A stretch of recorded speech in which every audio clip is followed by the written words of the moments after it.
Sir NCC తర్వాత ఎన్సీసీలో A C certificate ఉంటాయి. ఏది ఉంటే అందులో ఆర్మీలోకి ఎన్సీసీ సి సర్టిఫికేట్లో మీకు మినిమం బి గ్రేడింగ్ ఉంటే గనక ఆర్మీకి మీరు డైరెక్ట్గా ఎన్సీసీ స్పెషల్ ఎంట్రీ స్కీమ్ పరంగా వెళ్ళిపోవచ్చు వితౌట్ రిటర్న్ ఎగ్జామినేషన్. ఎస్ఎస్బి ఉంటుంది sir. SSB is very important. SSB ఉంటుంది. ఎస్ఎస్బి పాస్ అవుతే గనక without written examination you can join the arm force. Okay, దాని తర్వాత మరి ఇంకా కెరీర్ బాగా వెళ్ళాలి, ఇంకా బాగా చదువుకోవాలంటే అవకాశం ఉంటుంది అంటారా?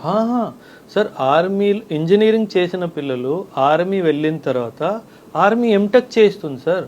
ఓకే, నేను అదే చెప్పాను కదా, ఆర్మీలో డాక్టర్స్ వస్తారు, పీజీ చేయకుండా డాక్టర్స్ వస్తారు, వాళ్ళకి పీజీ చేయిస్తుంది ఆర్మీ. దేశం ఖర్చు పెడుతుంది మీ మీద. బికాస్ వెన్ యూ లెర్న్, మీరు చదువుకుంటే దేశానికి కదా ఉపయోగం వచ్చేది. అవును. సో ఆ డైమెన్షన్లో డెఫినెట్గా దే విల్ హెల్ప్. సార్, ఫైనాన్షియల్గా తీసుకుంటే సార్ ఆర్మీలోకి వచ్చినప్పుడు సోల్జర్ నుండి మన ఆఫీసర్ వరకు శాలరీ ఎలా ఏ బేసిక్లో ఉంటాయండి? సార్ స్టార్ట్ అవుతుంది అంటే నాకు ప్రస్తుతం ఉన్న పే స్కేల్స్ పరంగా 7th పే కమిషన్ నడుస్తుంది సార్. దాని పరంగా నాకు తెలుసుండి ఈజీగా ఒక సోల్జర్ కూడా ఇంటికి నెలకి ₹1,00,000 దాకా తీసుకొస్తారు నెలకి.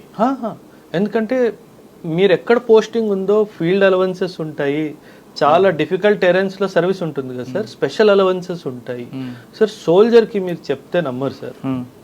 నేను ఇలా చెప్తున్నానని అనుకోకండి. ఆ soldier can survive in the army at the cost of ₹100 per month. చెప్తే నమ్ముతారా sir?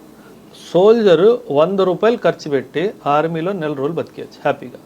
Food free, boarding lodging free, rum and liquor free for soldier, and training free, his health and everything free, leave వచ్చినప్పుడు జీతం free. వాడు ఏది ఖర్చు పెట్టాల్సిన అవసరం లేదు సార్. ఎవ్రీథింగ్, నీ బట్టలు, నీ చెప్పులు అన్నీ ఫ్రీ. ₹100 సబ్బు, షేవింగ్ కిట్ చాలు. You can easily survive. Can you imagine sir? ఒక బీటెక్ పాస్ అయిన పిల్లోడు 20,000 సంపాదించడానికి కష్టపడుతున్నాడు. అవును. సో నువ్వు 10th 12th పాస్ అయ్యి నెలకు ₹1,00,000 సంపాదిస్తూ ₹100 మీద గడిపేస్తున్నావు. ఇంకేం కావాలి సార్? కరెక్టే కదా. So that is the reason why నార్త్లో ఇంత క్రేజ్ ఎందుకు ఉంది సార్ ఆర్మీకి. వాళ్ళు అర్థం చేసుకున్నారు, ఈ బయట ఐటీ సాఫ్ట్వేర్లో టెన్షన్ తప్పితే, రోగాలు తప్పితే ఏమి రావట్లేదు. ఇక్కడ వెళ్తే హెల్త్ ఉంది, ఫ్రీగా దొరుకుతుంది, మీకు ట్రైనింగ్ చేస్తున్నాడు, రోజుకి మీరు ఏమైనా డబ్బులు కడుతున్నాడు ట్రైనింగ్? లేదు కదా, ఫ్రీగా ట్రైనింగ్ చేస్తున్నాడు. He's making a man out of you and giving you salary also. That's what. ఆఫీసర్స్కి కొన్ని ఖర్చులు ఉంటాయి, కానీ జవాన్స్కి మాత్రం నిజంగా చెప్తున్నాను సార్, ₹100లో హ్యాపీగా ఉండొచ్చు.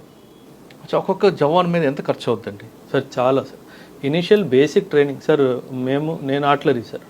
ఆర్టిలరీ అంటే పెద్ద పెద్ద గన్స్, ఒక్కొక్క రౌండ్ లక్షల్లో ఉంటుంది సార్. ఒక్కొక్క ఆఫీసర్ మీద కొన్ని హండ్రెడ్స్ ఆఫ్ రౌండ్స్ వాడికి ఇచ్చి వాడికి ప్రాక్టీస్ చేస్తారు. దేశం చాలా ఖర్చు పెడుతుంది సార్ ఆర్మీ మీద. ట్రైనింగ్ అని చెప్పేసి, ఇండివిజువల్ ట్రైనింగ్ అని చెప్పేసి, రెజిమెంటల్ ట్రైనింగ్ అని చెప్పేసి చాలా డబ్బులు ఖర్చు పెడుతుంది. సో అది army and best 100% sir. Mentally, physically, emotionally, financially, spiritually, with patriotism భావన అన్నీ సార్. That's what. మీకు అన్హ్యాపీ సోల్జర్ దొరకడు సార్. సోల్జర్ సూసైడ్ కమిట్ చేసుకున్నాడు అంటే ఇంట్లో ఏదో జరిగింది. అక్కడ కాదు, లేదు. అంటే మిగతా మన ఏజెన్సీ పోలీసు చూస్తుంటే లేదు, ఆ ట్రస్ట్ తట్టుకోలేదు. లేదు, ఇక్కడ ఆర్మీలో మీకు ఎప్పుడు అట్లా కనిపించదు. ఎందుకంటే we talk to each other.